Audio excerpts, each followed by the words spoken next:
Les vraies voix Sud Radio, 17h-20h, Philippe David. Au sens des Nations Unies, la Nouvelle-Calédonie fait partie d'une liste des territoires qui sont encore à décoloniser. Donc on ne peut pas y échapper. On ne peut pas y échapper. C'est une parole qui a été donnée à l'ensemble des partis, parole qui a été donnée par des présidents de la République successifs. C'était Sébastien Lecornu, le ministre des Outre-mer, hier matin sur CNews. La Nouvelle-Calédonie, serait donc un territoire à décoloniser, alors que le 12 décembre prochain se tiendra le 3e référendum sur l'indépendance, après le refus de cette même indépendance par les électeurs 2 fois. Un référendum pour lequel on ne peut pas dire que les politiques ni les médias en font leur chou gras, alors que c'est un territoire stratégique pour notre pays, notamment en ce qui concerne les réserves de nickel. Si la Nouvelle-Calédonie est un territoire à décoloniser, quid des Antilles, quid de la Réunion, de la Polynésie et de Saint-Pierre-et-Miquelon, et de tous nos Outre-mer? Nos présidents ont-ils vraiment pris des engagements dans ce domaine? On a entendu le ministre de l'Outre-mer l'affirmer. Le gouvernement veut-il se débarrasser de la France d'Outre-mer? Eh bien, vous êtes 80,4% à dire oui sur Twitter. Vous voulez réagir? Le 0826 300 300 et les réseaux sociaux. Avec nous, Jean-Jacques de Peretti, ministre de l'Outre-mer de 1995 à 1997. Bonsoir Jean-Jacques de Peretti. Bonsoir. Est-ce que Sébastien Lecornu a dérapé ou fait une gaffe en tenant ses propos hier? Écoutez, c'est pas du tout ce que j'aurais dit moi personnellement. Il n'y a pas de décolonisation. Il y a une proposition de par les accords de Matignon, de Nouméa, etc. De l'exercice du droit des peuples à disposer d'eux-mêmes. La Nouvelle-Calédonie, quand on y est, quand on la connaît un peu, ce qui est un peu mon cas parce que j'y suis allé plusieurs fois, Jacques Chirac qui prêtait une attention toute particulière. C'est vraiment des gens qui, quand ils sont ensemble, ils s'entendent, même s'il y a un clivage un peu qui existe entre Caldoche, Canac, etc. Ce sont des gens qui travaillent ensemble, qui parlent, qui font des choses, etc.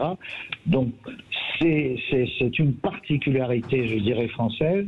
Et il appartient après à tous ces gens-là, parce que quand on parle, moi, j'avais fait prendre à l'époque une petite déclaration, d'ailleurs, avec laquelle on avait beaucoup discuté avec Philippe Séguin et Jacques Chirac, en parlant de peuple calédonien, de pays calédonien. Et c'est pour ça que lorsqu'on a traduit ça après dans les textes, on a parlé du pays calédonien ou du pays polynésien, dans la loi d'autonomie sur la Polynésie.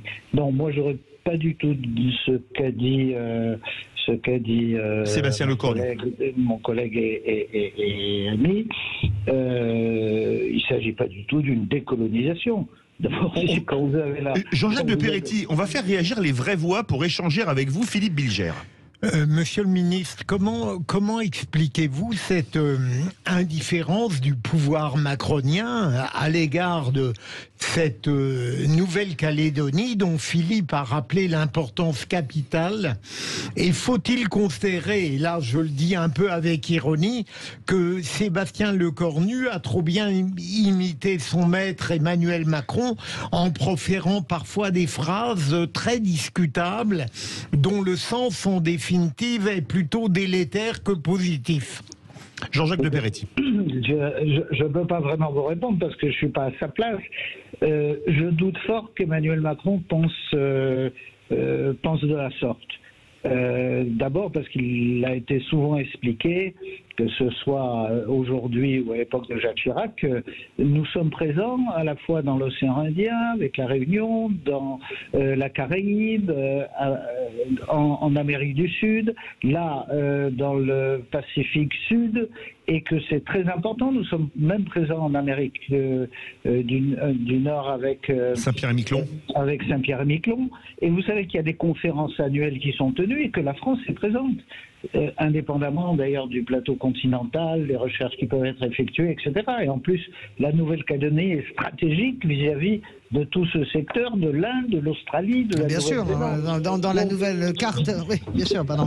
Oui, en plus. Dans la nouvelle tension entre la Chine et les États-Unis, évidemment qu'on avait quelque chose à faire valoir. D'ailleurs, je ne sais même pas pourquoi on l'a pas fait valoir, la Nouvelle-Calédonie. C'est vrai que moi, je trouve que c'est évidemment un langage étonnant. Je pense que c'est un manque de maturité, un manque d'expérience de la part de Sébastien Lecornu. Mais ceci dit, les tensions sont pas apaisées parce que je regardais avant-hier le communiqué des indépendantistes qui considèrent boycotter les élections. Mais oui, parce que on peut les entendre. Hein, le 12, il faut quand même rappeler le processus. Si vous voulez, Monsieur de Peretti, 98, les accords de 88, les accords de Matignon précisent, les accords de Nouméa précisent que chaque fois que le non l'emporte, il faut faire 3 référendums en réalité pour définitivement s'autodéterminer. Les 2 premiers référendums, les néo-calédoniens ont voté non pour rester dans la France. Ils ont voulu rester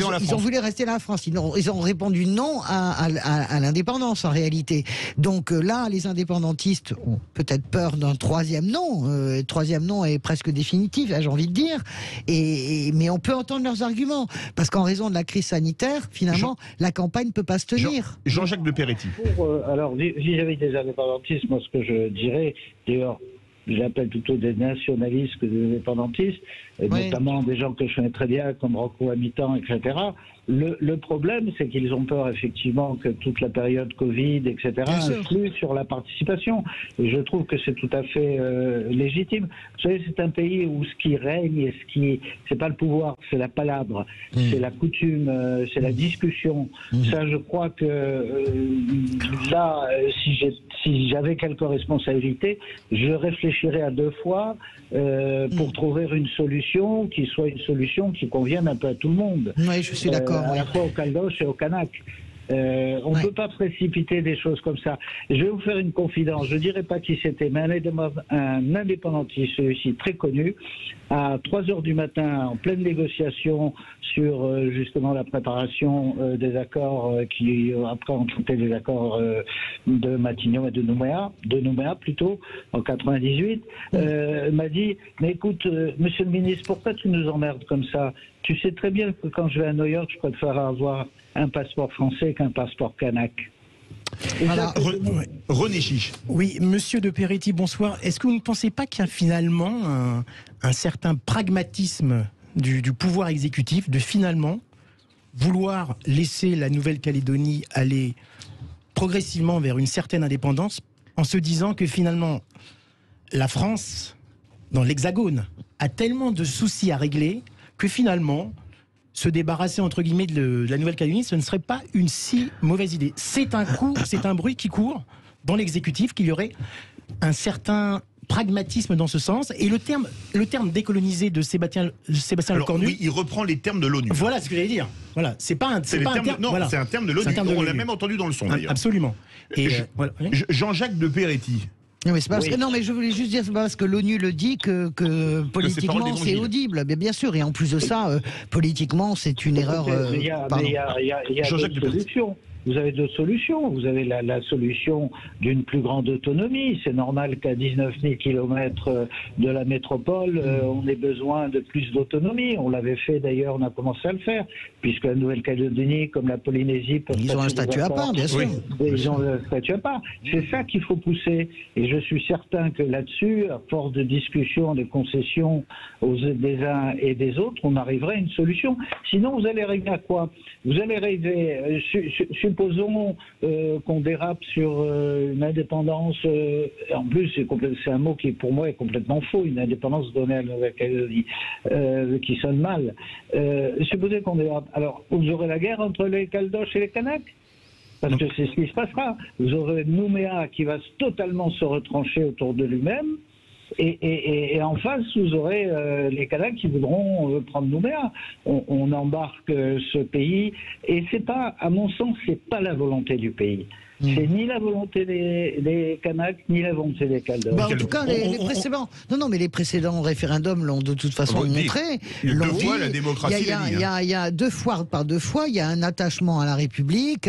Et moi, je suis d'accord. Et pas seulement des Caldoches. Hein. Bien sûr, des Kanaks aussi. Je suis d'accord avec ce que vous dites, monsieur le ministre, c'est-à-dire vraiment travailler sur des statuts particuliers, ce qui a été fait pour Tahiti, évidemment, à la Polynésie française. Honnêtement, avancer sur des statuts particuliers en gardant cette intégration dans la République française. Aujourd'hui, la France, peut-être que nos auditeurs le savent pas, mais peut-être le savent, c'est la deuxième plus grande puissance maritime du monde, à quelques miles près nautiques des États-Unis, mais 3 fois rien, vraiment.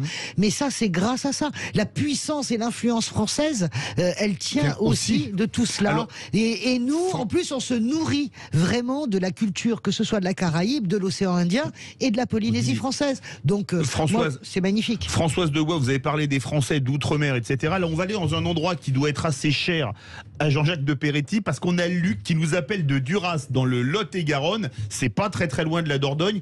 Et il a sa famille qui est calédonienne. Bonsoir, Luc. Oui, bonsoir. Alors, qu'est-ce que vous pensez? Vous pensez, vous, que le gouvernement veut se débarrasser de notre outre-mer, de nos outre-mer, parce qu'il y en a quand même plusieurs. On ne va pas comparer la Nouvelle-Calédonie et Saint-Pierre-et-Miquelon, ne serait-ce que pour le climat. Donc, ouais, moi je pense que cette question, elle est pas très bien posée, parce que la France a tout à perdre, je pense, en perdant ses outre-mer. Sachant que la Nouvelle-Calédonie a quand même, et comme on disait plein de personnes, elle a un point stratégique au niveau point militaire, au niveau dans le Pacifique Sud. Et donc, après, la Nouvelle-Calédonie, c'est vraiment un problème. Enfin, ils disent, ils cherchent, ils veulent l'indépendance, ce qui a été demandé pendant les accords de Matignon et de Nouméa. Mais je pense que c'est impossible pour une si petite île en plein milieu du Pacifique à être indépendant, que ce soit au niveau souverainement, ceux qui votent leur propre loi, tout ça, ils ont leur propre gouvernement. Mais après, d'un point de vue régalien et tout ce qui va être au niveau de l'éducation, au niveau de la santé, il va y avoir un gros problème au niveau des... Luc, je voudrais vous poser une question. Vous avez votre famille. On va faire réagir Jean-Jacques de Peretti, et les vraies voix. Vous avez votre famille en Calédonie. On dit que si la France perd la Nouvelle-Calédonie, elle sera même pas indépendante, elle sera chinoise. Est-ce que vous constatez une forte présence chinoise là-bas, ou qui augmente année après année? Ah ben c'est totalement vendu. C'est sûr que s'il y a indépendance, c'est la Chine qui va prendre le dessus, comme ça s'est passé au Vanuatu. Le Vanuatu était... C'est les ex-Nouvelles Hébrides, oui. Voilà, et donc là on voit très bien ce que ça a fait l'indépendance. C'est les Chinois qui sont dedans et les Australiens. Et je peux vous dire, pour y être allé au Vanuatu, que le peuple là-bas me disait qu'il préférait avoir des patrons français que des patrons australiens ou chinois. On va faire réagir. D'ailleurs, pour ça, on peut rappeler quand même, j'étais en train de rechercher, mais parce que vous l'aviez probablement plus en tête que moi, peut-être même vous, Luc, les résultats des référendums précédents. 56% sur le premier référendum en 2018, 56% et 56% avec 80% de participation. Donc ça dépasse largement, on est d'accord Luc, ça dépasse largement la réponse des Caldoches. C'est une réponse quand même collective, ultra, très très majoritaire. On va faire réagir Jean-Jacques de Peretti. Jean-Jacques de Peretti, qu'est-ce que vous voulez répondre à Luc de Duras? Et vous le constatez vous aussi, lui il a dit au Vanuatu c'est devenu sino-australien, que si on parle de Nouvelle-Calédonie, ce sera plus la Nouvelle-Calédonie française, mais la Nouvelle-Calédonie chinoise.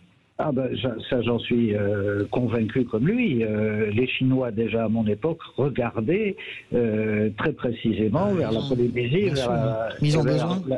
vers la Nouvelle-Calédonie. C'est un problème de puissance. Vous savez, vous citez une autre chose, comme disait Jacques Chirac, vous savez que quand on est en Calédonie ou quand on est en Polynésie, qu'il y a des cyclones, qu'il y a des problèmes, des aléas climatiques, etc., c'est la France qui intervient. C'est pas un autre pays. Et Chirac me disait, souviens-toi qu'autour de toutes nos possessions, enfin de tout ce qui représente les Outre-mer, il y a des petits États. Et ces petits États votent avec nous aux Nations Unies parce qu'ils savent comment on les traite. Souvenez-vous, quand les Anglais sont partis, ils ont tout abandonné. Ils les ont plantés d'une manière absolument lamentable. Mais Achille de Peretti, je voudrais vous poser une question. Et si les Révois veulent réagir, évidemment, le micro est ouvert. Pendant des années, l'Australie, la Nouvelle-Zélande, en fait, les Anglo-Saxons voulaient que les Français quittent le Pacifique. C'est un secret pour personne. Est-ce qu'aujourd'hui, ils sont peut-être pas en train de se dire, si les Français partent, c'est les Chinois qui arrivent et ça va être une autre paire de manches. On a peut-être intérêt à garder les Français. Ça, c'est possible. Ça, c'est possible. Vous savez, le jeu australien et néo-zélandais, il est très, très complexe. Moi, je me souviens que lors de la reprise de ces nucléaires, ils étaient très en pointe et très agressifs. Et puis là, je vois qu'ils ont opté pour des sous-marins nucléaires.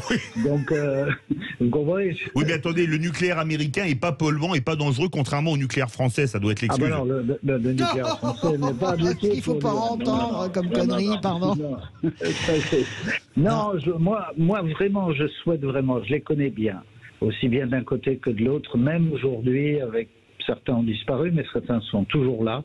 Je pense que la discussion, la palabre, le consensus doit surgir pour ne pas torpiller ce référendum. Si les Kanaks n'y participent pas, je dirais, à ce moment-là, ce sera foutu, parce que ce sera remis en cause et on repartira comme en l'an 40. Il faudra refaire des accords de Matignon, de Nouméa, il faudra trouver une autre solution, etc. Moi, je suis vraiment partisan d'être autour de la table et de trouver avec eux le temps que ça durera, de discuter, de palabrer. Françoise de Goët, très très court. Surtout, Jean-Jacques de Peretti, toute affaire de psychologie. Moi, je suis une femme de gauche, on n'est pas sur le même point de vue de l'échiquier, mais en réalité, nous serons d'accord, vous et moi, pour dire qu'il est fondamental vraiment de considérer les dom-toms comme une richesse véritablement et française. comme la France à part entière. La France à part entière et pas un petit bout perdu à qui on déverse des subventions. Et taisez-vous. Et voilà. Et moi, je pense qu'il faut pas que ce gouvernement donne le sentiment de traiter ça par-dessus la jambe. Et mon problème, c'est qu'il donne ce sentiment-là. Jean-Jacques de Peretti en 20 secondes. Oui. Non, moi je ne pense pas qu'Emmanuel Macron ait ça en tête. Hein. Enfin, je l'ai pas vu du tout. Non, par-dessus la jambe, le traiter comme ça, ne pas en faire un sujet majeur. Depuis 2018, il se passe des choses. C'est vrai que et on n'en fait pas un sujet majeur. Et on n'en fait pas un sujet majeur. C'est pour ça qu'on a choisi d'en parler sur cette radio. C'est très bien. Donc c'est en ça que je trouve que c'est léger, c'est trop léger. Jean-Jacques de Peretti, très court. C'est vrai, comment vous expliquez en 20 secondes qu'on n'en parle pas dans les médias français, ni les politiques français? Parce que le président ne le porte pas. Jean-Jacques de Peretti. Attendez, en ce moment, tous les médias parlent de Zemmour, parlent des élections présidentielles, il y a eu le Covid, etc. Il est bien évident, on a parlé de la Nouvelle-Calédonie quand il y avait un taux d'incidence très élevé, comme en Polynésie, mais le référendum, il est un peu passé à l'as. Je crois que c'est d'une... Merci beaucoup Jean-Jacques de Peretti, ministre de l'Outre-mer de 95 à 97, verdict sur Twitter. Propos de Sébastien Lecornu, le gouvernement veut-il se débarrasser de la France d'Outre-mer? Vous êtes 83% à dire oui. Ça vous dirait une petite chronique présidentielle de Philippe Francy, les amis? Eh bien écoutez, c'est tout de suite sur Sud Radio.